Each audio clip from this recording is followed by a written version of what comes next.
The following is a bonus episode recorded in question and answer format with Mikayla in 2020. Your host, Paul Robbins, is currently serving in Israel, but will return on February 10th. Welcome to Journey from Jacob. From our first breath to our last heartbeat, we are all on a journey. Jacob was a biblical character whose journey is documented for our benefit.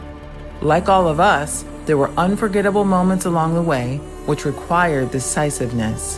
One of those decisions determined his destination. We will not only discuss Jacob's journey, but Israel's as well, right up to date. May this podcast inspire you to make choices along your way that will benefit others and guide you to the destination we all long for. The last podcast, we talked about the struggle, and needless to say, it was a struggle.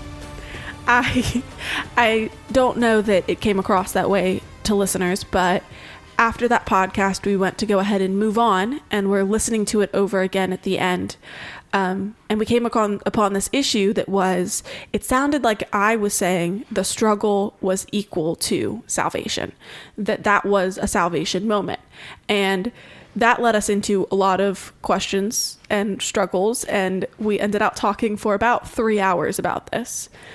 And I think at the end of it, we came to this moment of realizing that the way that I'm talking about this thing and the way that my grandfather who was with us and Paul was talking about this thing are a very different way of talking, or at least that we have different views. So I'm going to kind of get into that here now, which is the idea that I was struggling with was this idea of testimony theology, is how I've been phrasing it for myself. And what I mean by that is that the testimony is the paramount of the Christian faith. Testimony is, I was bad, I had an experience with Jesus, then I was good.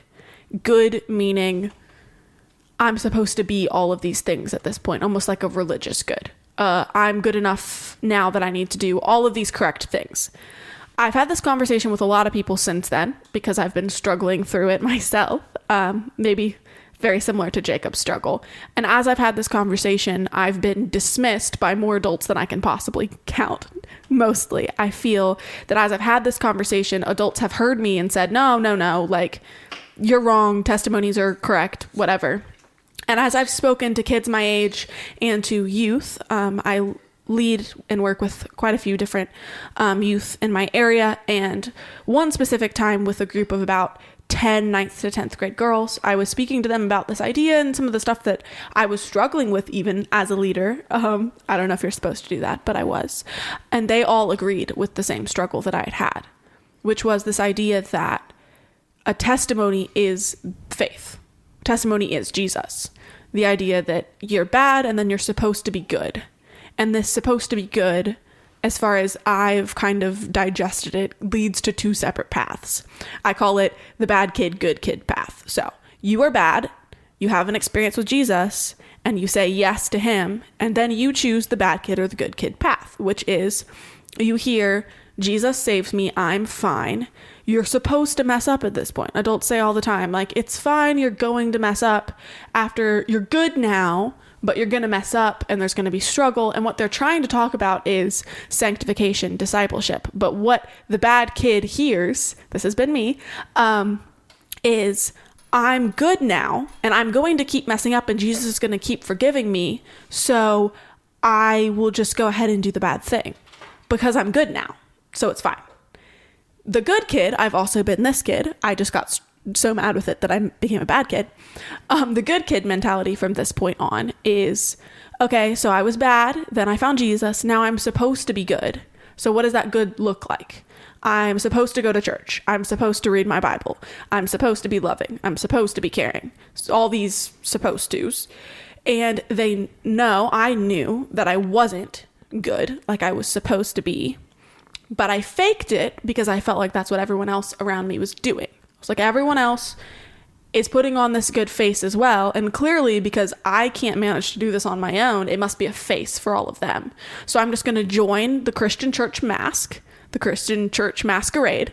And I'm going to stand up when I'm supposed to stand up and raise my hands when I'm supposed to raise my hands. And then I'm going to feel incredibly guilty because I can't read my Bible or pray like I'm supposed to.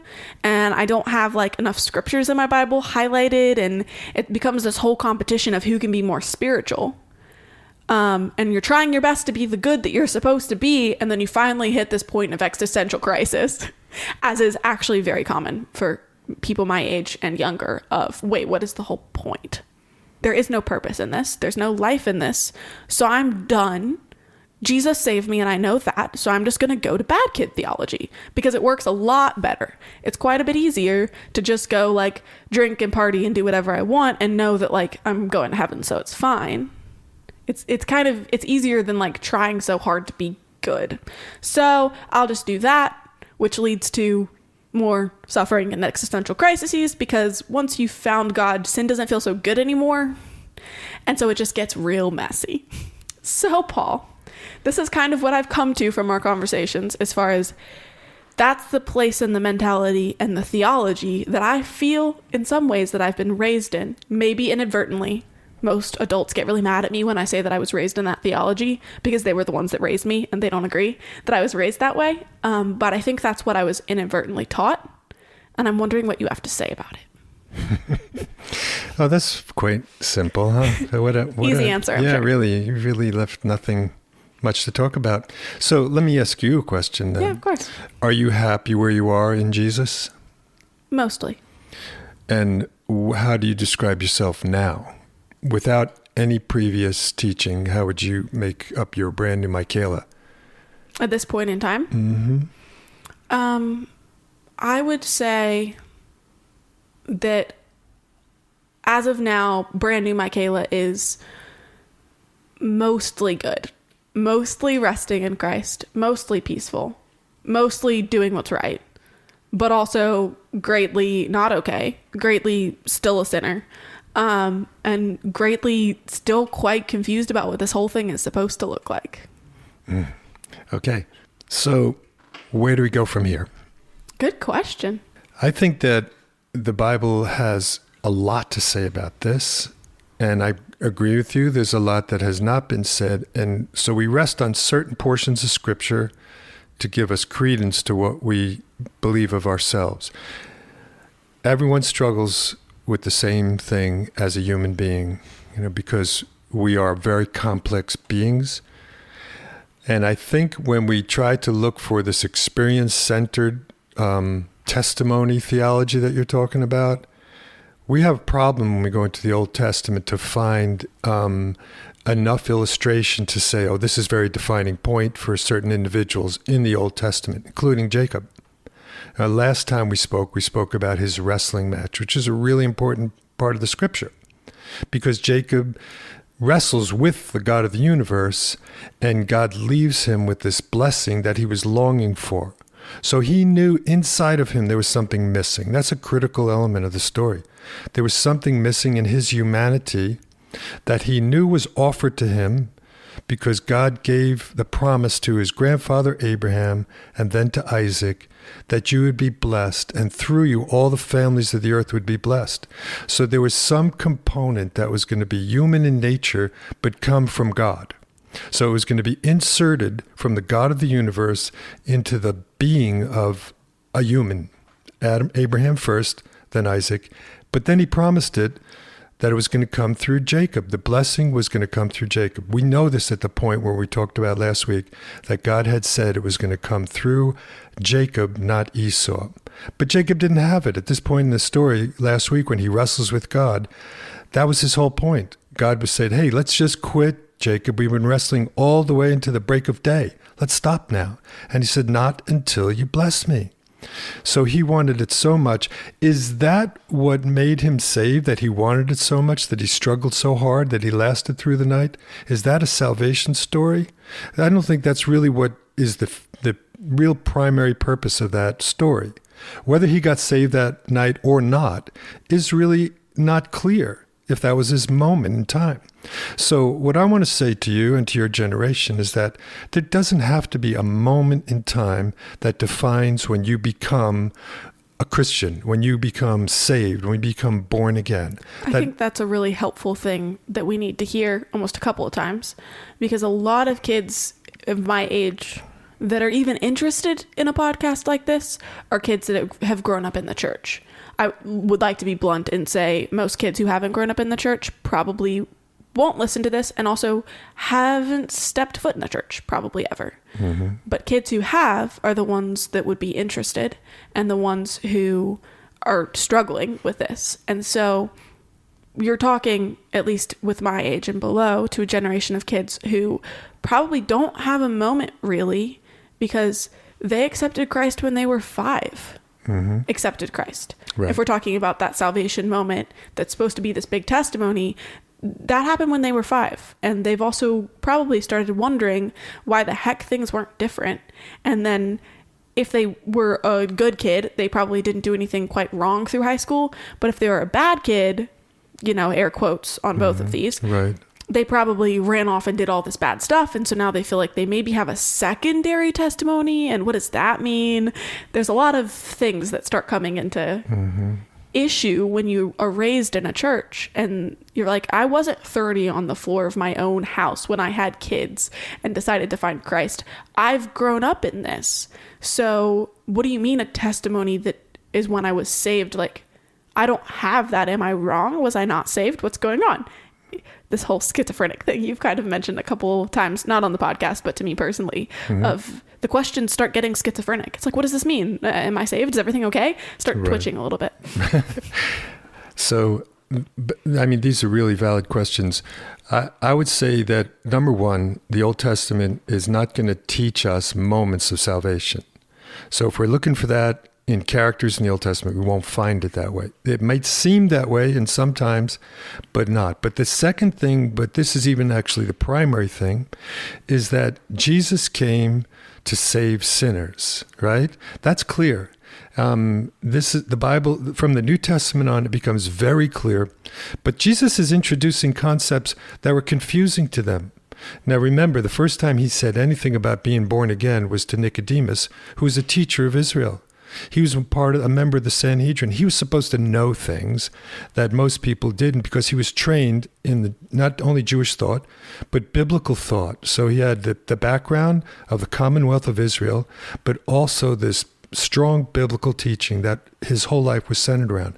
And when Jesus told him that you must be born from above, you must be born of the Spirit, because that which is of the Spirit is spiritual in nature. So it's born of the Spirit, and that which is born of the flesh is flesh. So he was talking about a human being being two different natures right away. Not two different natures, but two different parts. So without going to details at this point, Jesus does say to him that you must be born again. And he says that as a general, wide open conversation to all of humanity from that point on. Nicodemus had trouble understanding it because it was never that black and white before. And so to think in terms of black and white is a mistake for us. So to say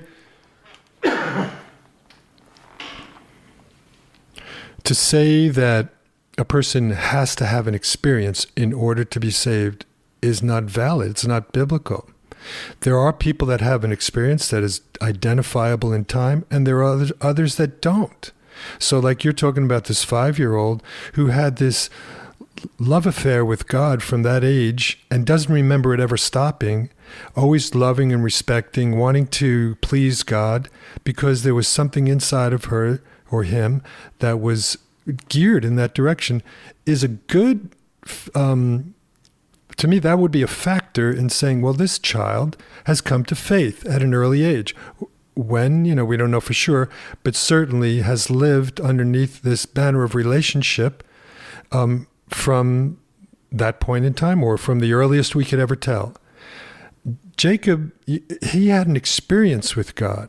He got as close, and this is really, I think, much more the conversation, is that Jacob got as close to God as he can get because God began the match with Jacob.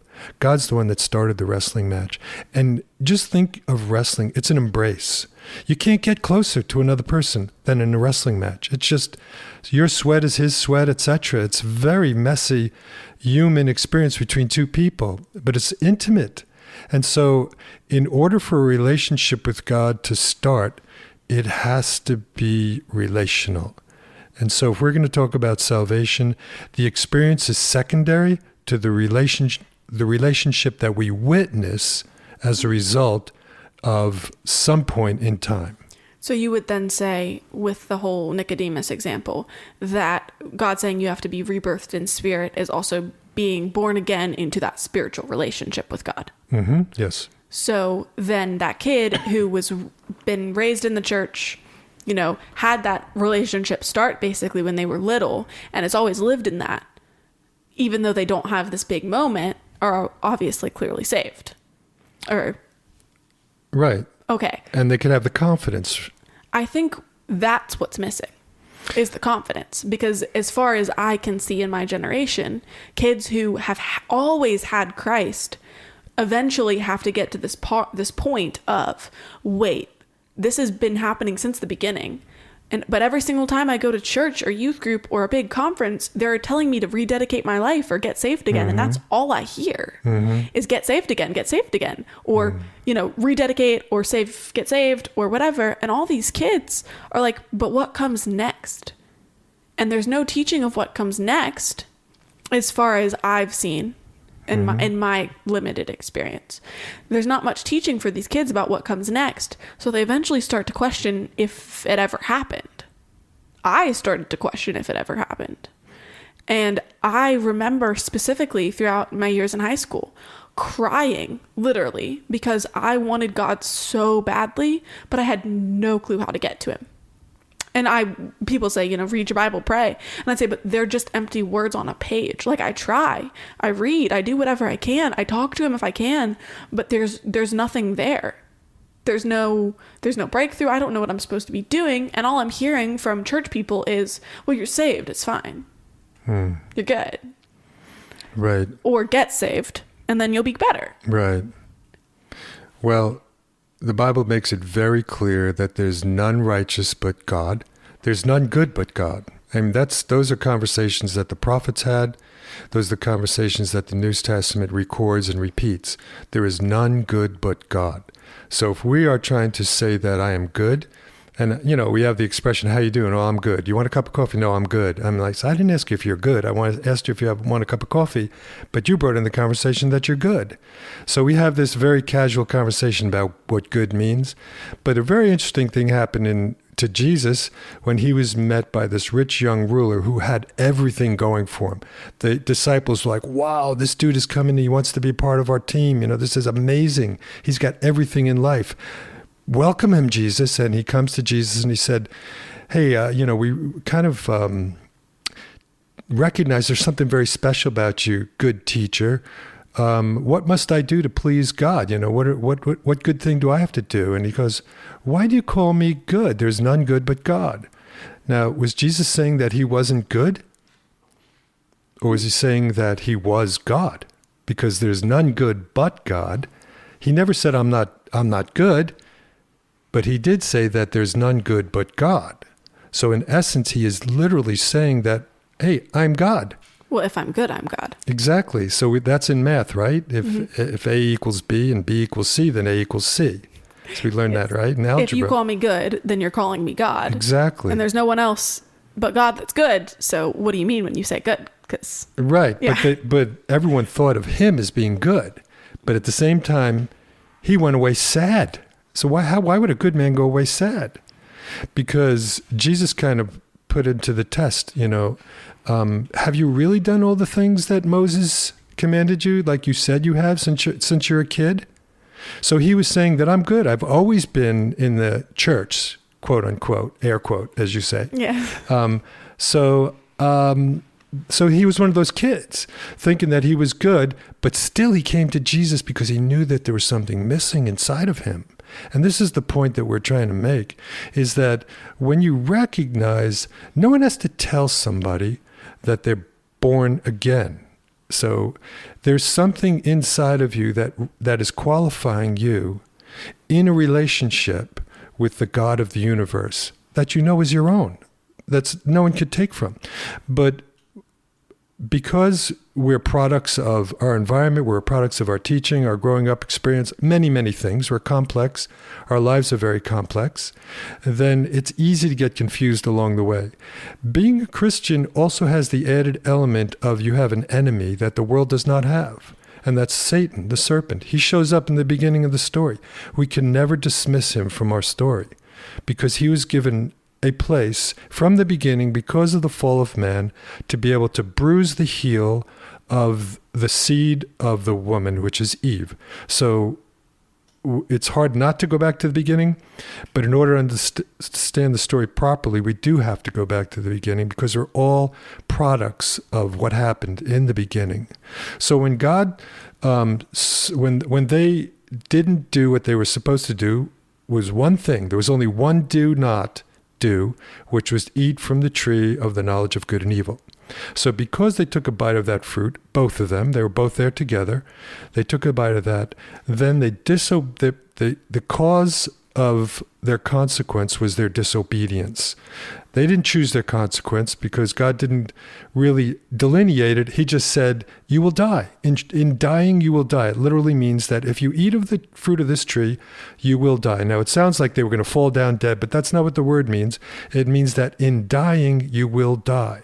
So they didn't die. They didn't physically die. So what part of them died? Well, the part of them died is their spiritual nature. It didn't die spiritually. They didn't not have a spirit anymore because the body without a spirit is dead. The body's dead. But their spirit began to die. Spiritually, the New Testament calls it you're spiritually dead.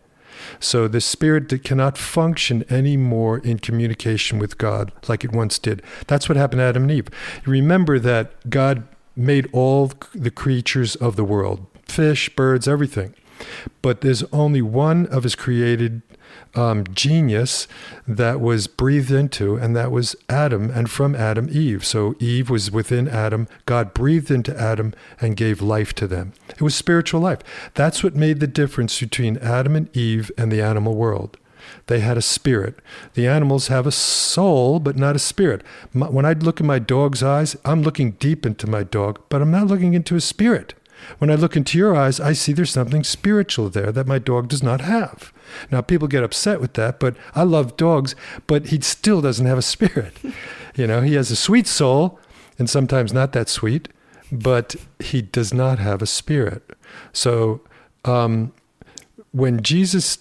God delineated man from the beast, it's because he breathed into him. That's what made the difference. When we understand Hebrew, the Hebrew word for spirit is ruach. The same word means wind. So when we start to listen to the voice of Jesus with Nicodemus, we hear him talking spiritual words when he uses the word wind and spirit. Same word. So man has the spirit, but the spirit becomes a problem because when he said that you shall surely die, it's the spirit that began to die. Adam and Eve knew it instantly. They felt like, oh my God, what happened to us? We're missing something. We're naked. Why did they not know they were naked before? Because God was their covering. It was a spiritual relationship they had with God that was a covering. They never felt naked. All of a sudden, they felt naked and ashamed because they no longer had a covering. Their spirit was exposed to things it never was exposed to before, and it was beginning to fall apart for them. And so we all fall into that same category. There was a problem that began in the garden that we all are experiencing the consequences from. Go ahead. I was going to say, this all feels fairly basic to me. I'm like, yeah, got it. Spiritual death, da-da-da-da-da. Like, I don't know. It all has made sense to me until now. And I'm sure there's a certain extent where people don't feel like that makes sense. I think what doesn't make sense to me is, okay, I'm supposed to have this point where I get spiritual life. I'm supposed to be born again. Like Jesus said to Nicodemus, that's supposed to happen. Then what? Okay. Because that's where everyone See, stopped. this is why everyone's confused, though, because let's get over the Old Testament stuff. It's full of stories. No, I'm not trying to say get over it or jump ahead. What I'm trying to say is that's all I've ever been told. Oh, I know. My whole life, all I've been told is there's this big long story that ends with you getting saved and being born again. Ta-da! Right.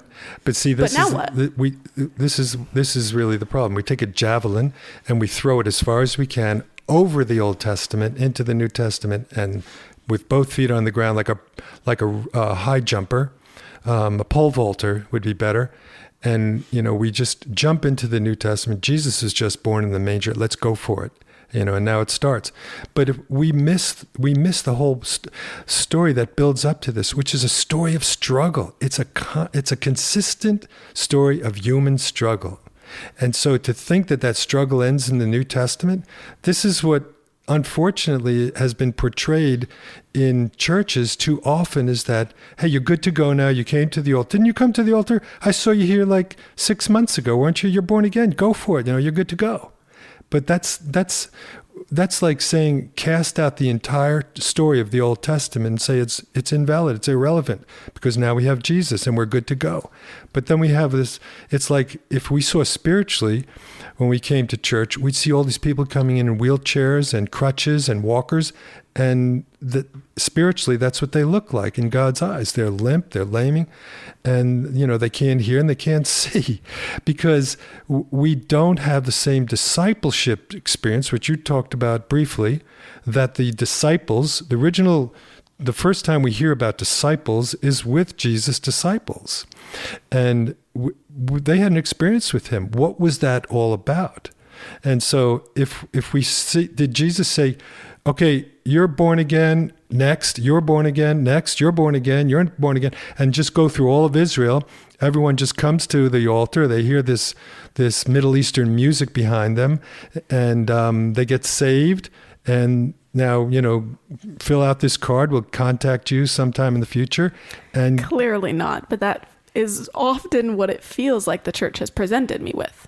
But that's the church that I've been given. Okay, so now here's the real thing for you and your generation is, let's skip the blame game anymore, because that is what I was handed. So I got a bad package of information. It's not all bad, but some of it has caused me confusion. So now the responsibility is on your side. This is what we really want to convey. So you've been given a mixed bag of understanding of what this life is as a believer. But I have to go back to the beginning.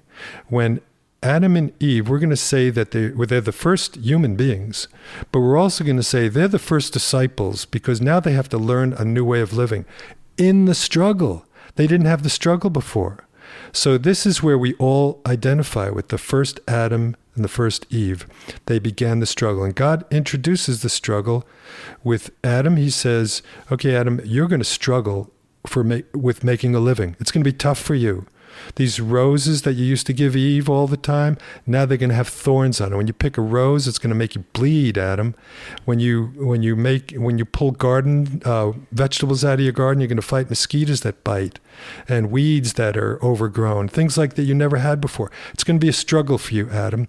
Eve, you're going to have a struggle giving birth. What's birth? I never had a baby before. What's that all about? You're going to see it's going to be a struggle. It wasn't intended to be, but it will be. And so she starts learning things about the struggle when she first has her first child. But he says one other thing when he says to the serpent that you are cursed. He doesn't curse Adam. He doesn't curse Eve. He curses the ground because of their sake, and he curses the serpent. To the serpent, he says, you are going to have access to the heel of the woman. The seed of the woman, not to the woman herself, the seed, her descendants. You're going to have access to, what are you going to have access? You're going to be able to bruise that heel. But the seed of the woman is going to crush your head. So there's a huge conflict that is introduced in the garden between the serpent and the seed of the woman. Now, without knowing all the details of that, we do know that history is going to be marked by this conflict. The serpent will be able to bruise the seed of the woman, who we don't know who that is yet, but we know it means zerah is the Hebrew word. It means descendant or offspring. So we know that her descendants at some point are going to be bruised by the serpent. He's going to have that access. What does a heel represent? Well, it's the back of your foot. And so it represents a person walking, but every now and then something is going to grab that heel and make it hard to walk. So the walk is going to be painful at times. So that's talking about a struggle. Right away, we're introduced to the struggle of humanity. All of humanity? Well, so far it is. It's the seed of Eve. She's the only woman. But yet there's no children yet, but we can expect these things. Expect the struggle of the man as separate from the struggle of the woman, and then separately altogether, a curse that allows the serpent to mess with the walk of those that will come after. Right. And so we don't know who those are yet, but as the story goes on, we see the struggle immediately in the next episode, which is two brothers, both descendants of Eve, and Cain and Abel. One kills the other, and the one who does the murderer, Cain, it goes into exile, and Eve is left with no sons.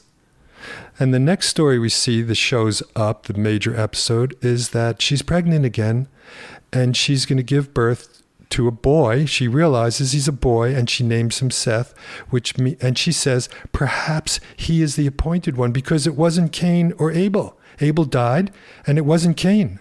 But God said I would have an offspring, a child would come from me, that would crush the head of the serpent.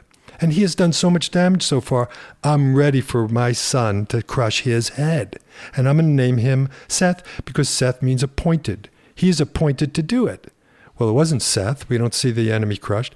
But we do follow from that point on all of the offspring of Seth. It just goes from Seth on. Well, it gets almost humorous at this point when you're reading the Bible, if you kind of have any context. If you're reading at that point and she's like, maybe this is the one. And you're like, haha, sweetie, do you see how big this book is? He's not the one. It's not him. And then we move on time after time after time from Noah to Abraham to Isaac to Jacob. And every single time, I mean, as a reader of the Bible, if you didn't know what was happening further on, you were probably even kind of saying, is this the one that's finally going to end this struggle? Because it's clearly throughout the whole Old Testament a struggle. We could go from person to person to person to person and see that struggle. You're right. We can. And as we travel through the Old Testament, that's what we're seeing, a huge amount of struggle. Like you mentioned in Noah's day, by that time, the hearts of men were wicked continuously. So God had to start over. So the struggle is there. But is the struggle from man to man, from woman to woman, from man to woman, woman to man?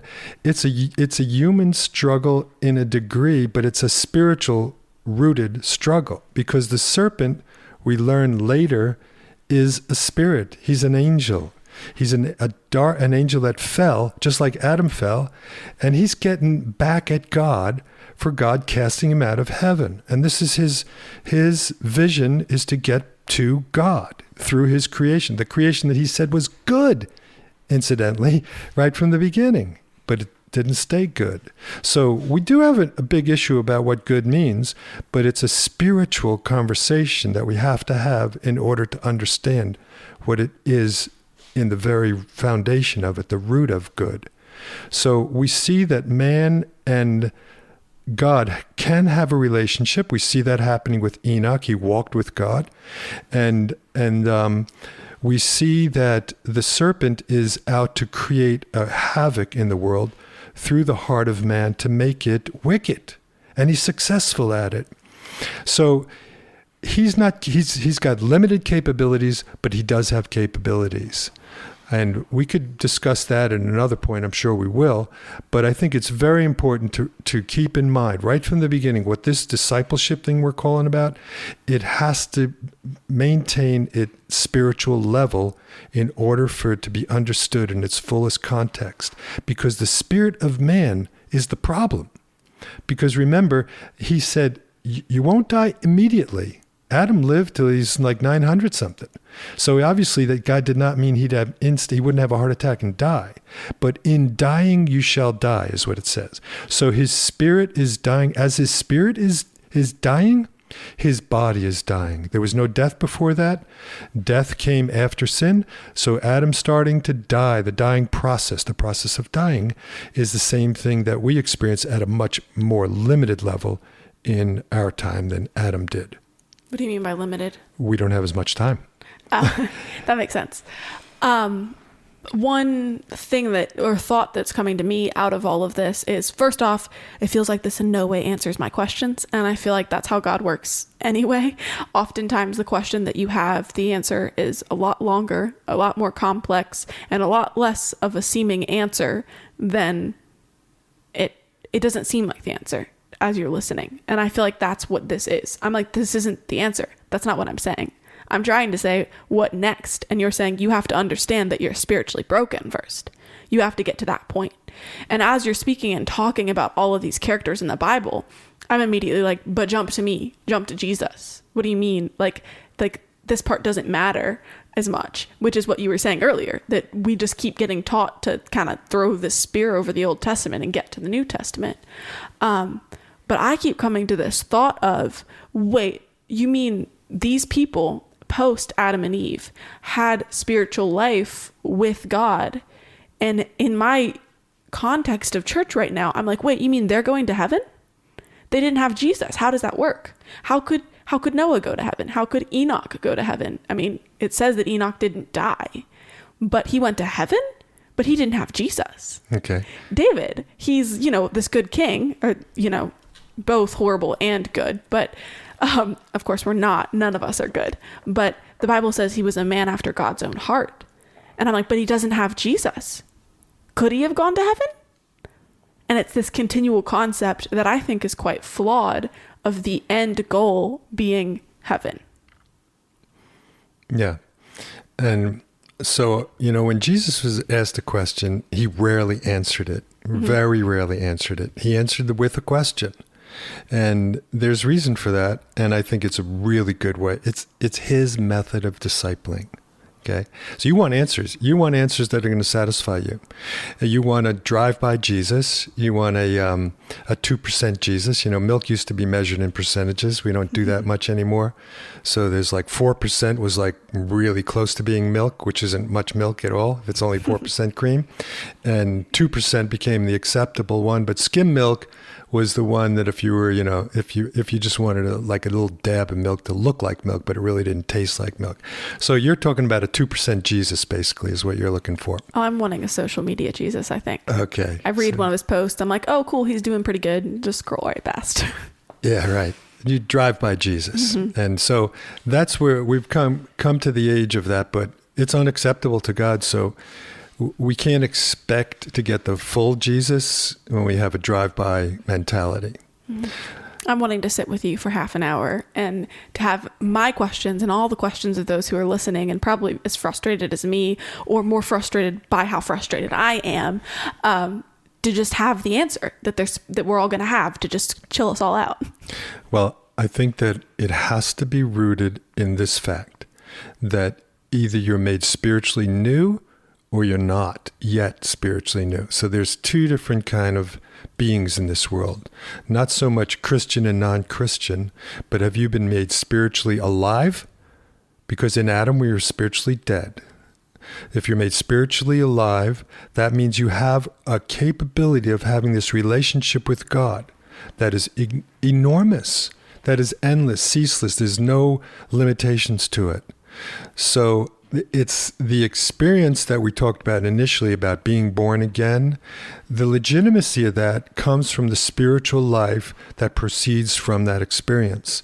And the same thing with the young child. Like I have a granddaughter, I'll say specifically, that is, I know that I have fellowship with her since she's like 3 years old. Fellowship, I mean, worshiping together since she's 3.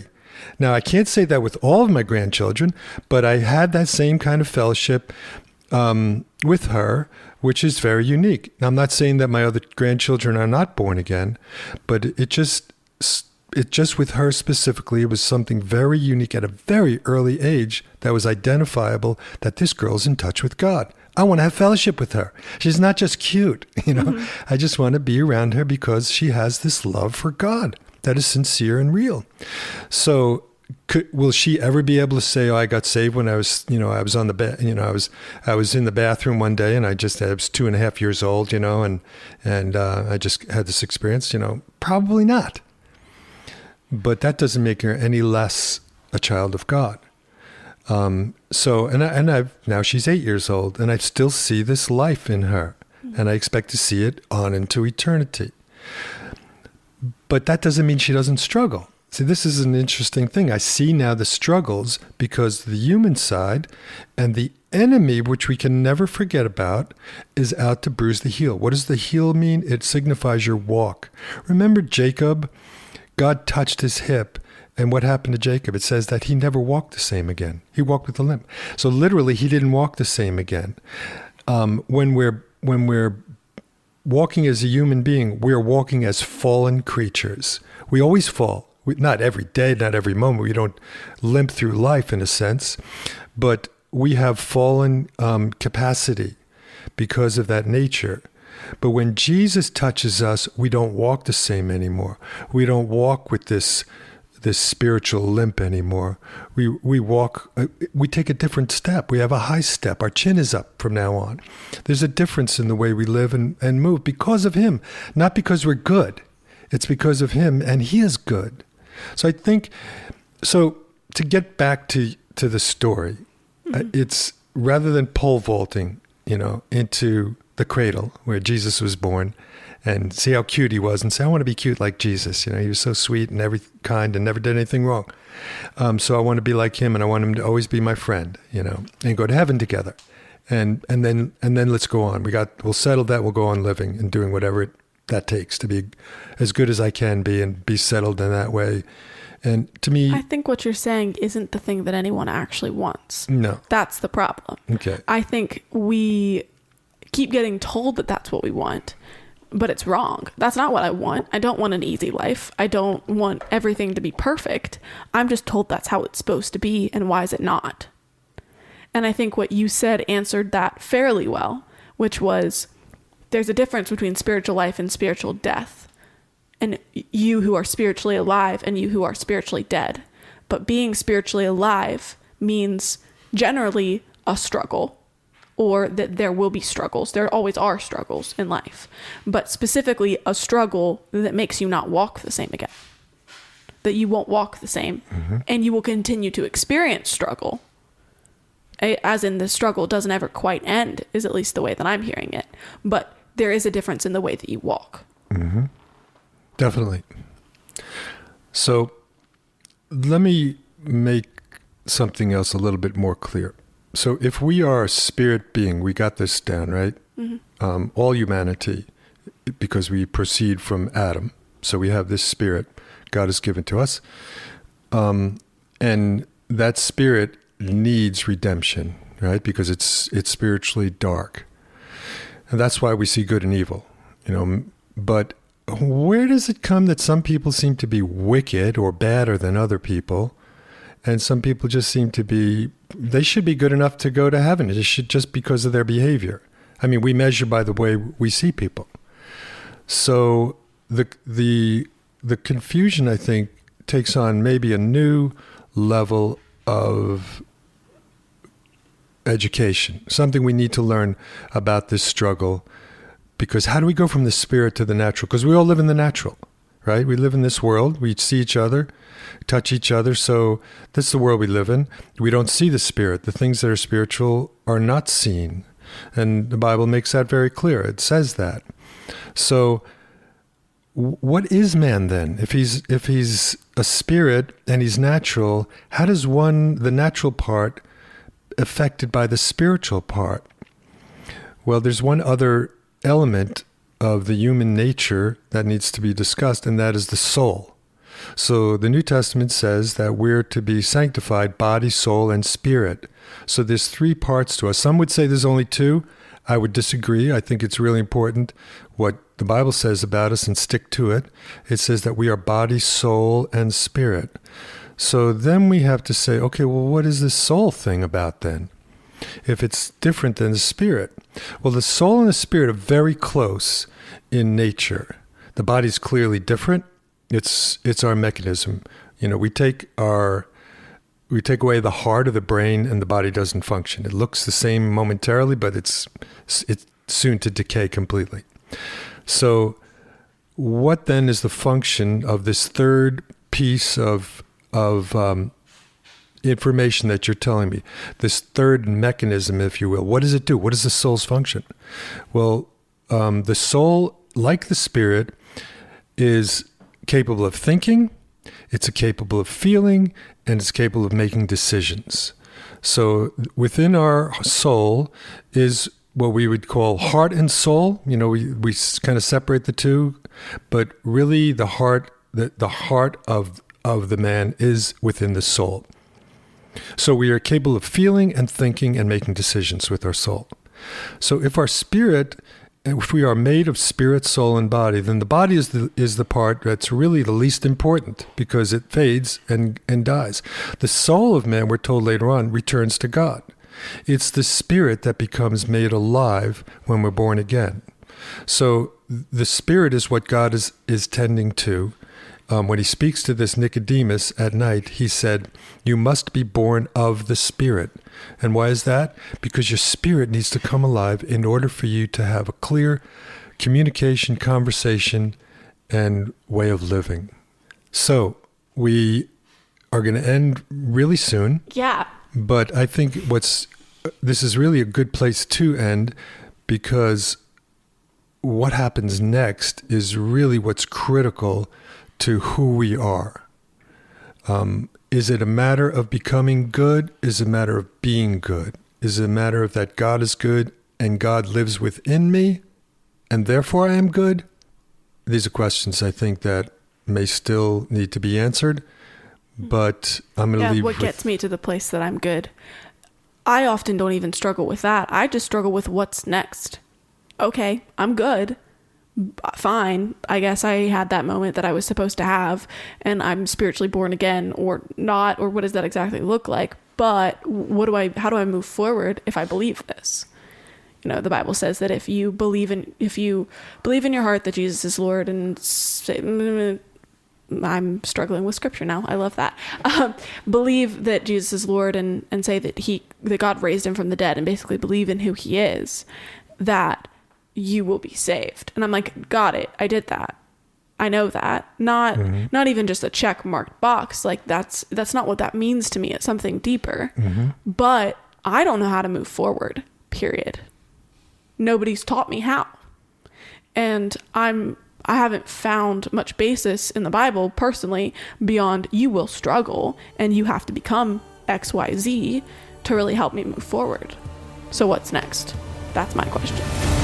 We bless you for taking the time to consider this message. May it cause you to be fruitful and effective and lead others along the way with confidence and determination. Check out our website at comfortmypeople.com to become better informed and equipped to restore righteousness to the people of Israel, America, and beyond. Please consider sharing this and visit us on social media. Shalom and blessings.